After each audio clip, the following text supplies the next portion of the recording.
The foolishness of Putin and Zelensky. I will explain why I believe that Putin and even Zelensky are making foolish decisions. Here's what Putin does. He sends drones to kill Ukrainians. Zelensky learns how those drones are made and sends drones to kill Russians. Putin learns how those drones are made and sends drones to kill Ukrainians. Zelensky learns how those drones are made and sends drones to kill Russians. Putin learns how those drones are made and sends drones to kill Ukrainians. And so on, endlessly. When will it end? The world's military strategists are so ignorant that they do not even understand what virus technology means. Virus technology is your technology that reaches the enemy and later contributes to the destruction of your own army.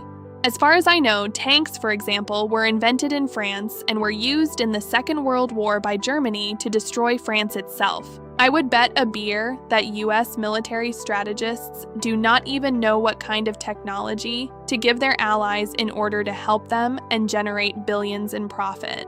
It's very simple: defensive technology. In this way, that technology cannot be used offensively against the United States. Putin's strategy is completely senseless. People do not want to be terrorized by Putin. They want to be happy. They do not want to die in wars. They want to live. They do not want to suffer from poverty. They want to be wealthy.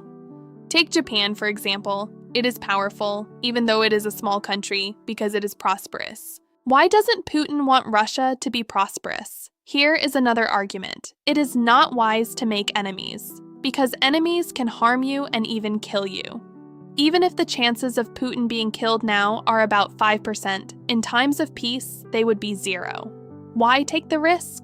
I call on all opinion leaders to refine these ideas of mine and to fight like me for peace. The good of humanity is the most important thing. Putin is a bad man. If you talk to him about Christianity and love, he looks at you blankly as if it is not clearly written in the Bible, "Thou shalt not kill." I believe that rational arguments can do a great deal of good, because although Putin is bad, I do not think he is stupid, even if he does quite a lot of foolish things. And to be more convincing, I say that whoever truly succeeds in making peace really deserves to receive the Nobel Peace Prize.